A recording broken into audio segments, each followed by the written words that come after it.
Get me, hey, get me, oh, get me, Sunday get me, oh, get me, hey, get me, Sunday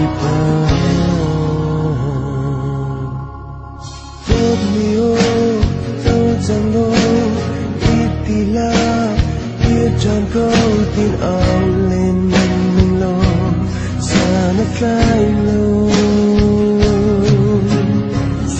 Sana kain kami, sana kau dot niyo antum kami kama.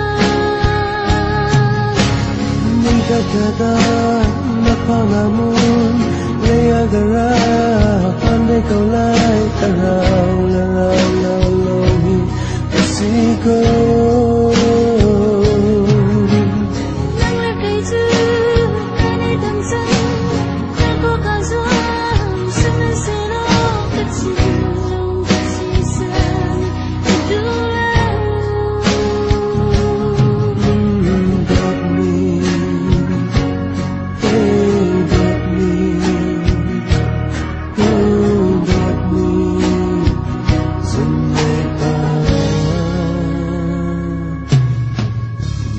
Liamnu mahal Surang ngam Nage na me Remsang nukay na zunyay Ahare